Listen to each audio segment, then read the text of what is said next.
안녕하세요. 2019년 청년부회장 한지민입니다.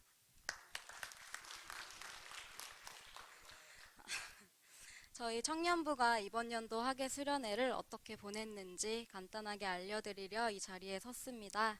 전체적인 흐름을 알려드리겠습니다. 수련회 정보와 수련회의 목적, 활동 사진 순으로 진행됩니다. 먼저 수련회의 정보입니다. 2019년 수련회의 주제는 믿음의 발자취를 찾아서입니다. 특이하게도 부주제, 100년의 믿음이 있습니다. 뒤에서 자세하게 살펴보겠습니다. 주제 말씀은 이사야 52장 7절 말씀인데요. 다 같이 읽어주시면 감사하겠습니다. 시작! 좋은 소식을 전하며 평화를 공포하며 복된 좋은 소식을 가져오며 구원을 공포하며 시온을 향하여 이르기를 내 하나님이 통치하신다 하는 자의 산을 넘는 발이 어찌 그리 아름다운가. 감사합니다. 수련회는 8월 15일부터 17일까지였고 장소는 군산이었습니다. 다음은 수련회의 목적입니다. 수련회의 주제가 믿음의 발자취를 찾아서였던 이유가 있습니다. 이번 연도 청년부의 주제는 베이직이었습니다. 기본적인 이란 의미를 가지고 있는데 저희는 처음으로 돌아가자는 의미로 정했고 수련회에도 이 의미를 같이 가지고 갔습니다.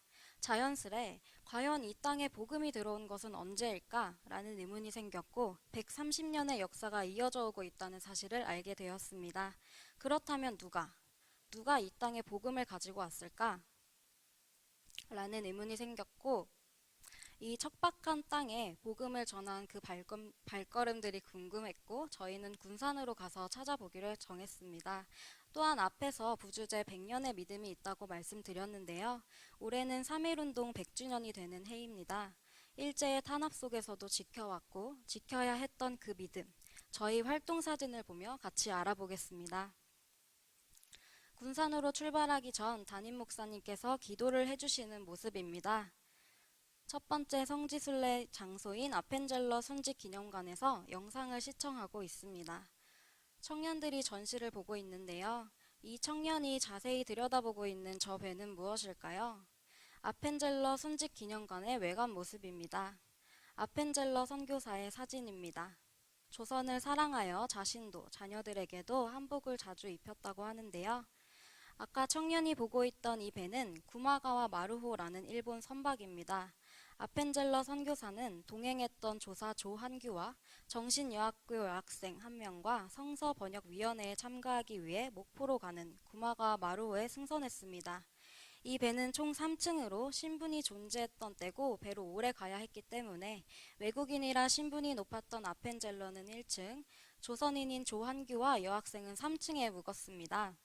이 배는 1902년 6월 11일 밤 10시경 어청도 인근 해역에서 같은 회사 소속의 기소가와 마루호와 충돌했는데 아펜젤러는 살 수 있는 위치에 있었음에도 불구하고 조한규와 여학생을 구하려다 배와 함께 운명을 달리했습니다.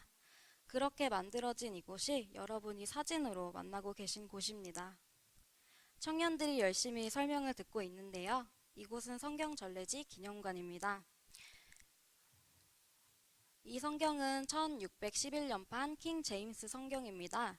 이 판본은 초기 300여 권이 발간됐으며 세계적으로 30여 권 정도가 남아있고 그 중에 거래되는 것은 다 6권에 불과하다고 합니다. 3억 원에 해당하는 이 성경은 실제로 보면 정말 큽니다.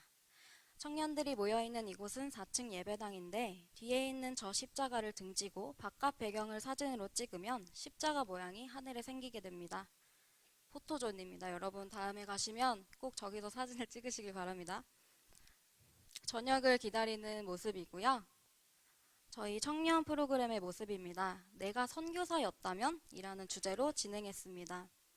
옛날에 외국 선교사가 조선인과 대화할 때 어땠을까? 하는 주제로 진행된 프로그램입니다. 청년들이 찬양과 예배, 기도를 드리고 있는 모습입니다.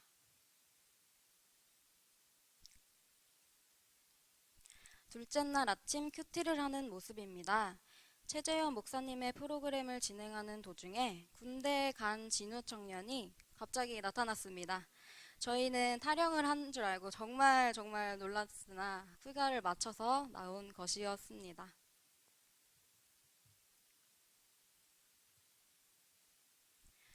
담임 목사님과 부목사님, 전도사님과 부장님께서 청년들을 만나러 오셨습니다.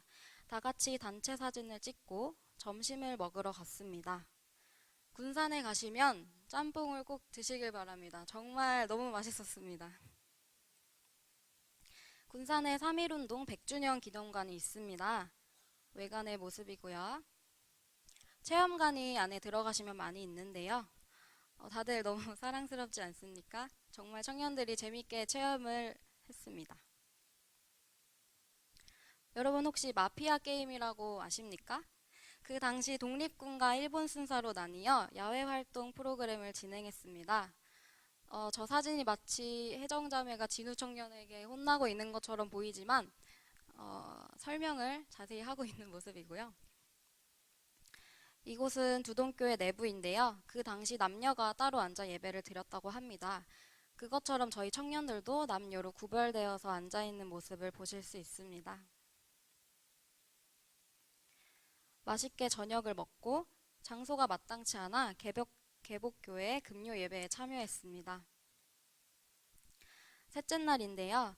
전날 예배를 드렸던 개복교회에서 설명을 듣고 있습니다. 이건 인생일기라는 프로그램인데요. 나중에 천국에 갔을 때 우리가 어떻게 살았고 또 어떻게 기록되고 싶은지 가정에서 적는 시간이었습니다. 군산의 유명한 철길 마을에 가서 구경을 하는 청년들의 모습입니다. 옛날 교복도 체험해 보실 수 있으니 여러분 꼭 추억여행 떠나시길 바랍니다. 다음은 비인 해수욕장으로 물놀이를 하러 갔는데요. 날씨가 안 좋았음에도 불구하고 청년들이 재미있게 놀아주어서 너무너무 감사했습니다. 날씨가 정말 안 좋죠? 네, 성도님들의 기도와 후원 덕분에 저희 청년부는 수련회에 잘 다녀왔습니다. 목사님과 청년부 모두는 진심으로 감사하고 있습니다. 성도님들이 함께 해주셨기에 풍성한 은혜가 있었음을 믿습니다. 올 여름 청년부는 믿음의 발자취를 따라 아름다운 걸음을 내디어 보았습니다. 선교사님들과 선친들이 걸어갔던 발자취를 따라가며 청년들은 도전받을 수 있었습니다. 무엇보다 그 발자취 속에서 역사하시는 하나님을 만날 수 있었습니다. 하나님은 우리를 사랑하셨기에 우리에게 복음을 전해 주었습니다. 그 복된 소식은 믿고 용기 내어 역사의 위기도 잘 견뎌낼 수 있었습니다. 중요한 것은 하나님의 복된 소식은 결코 우리 안에만 머물 수 없습니다. 선교사님들과 선친들이 그랬던 것처럼 이제 대조제의 교회를 통해 기쁜 소식이 온 세상에 전해졌으면 좋겠습니다.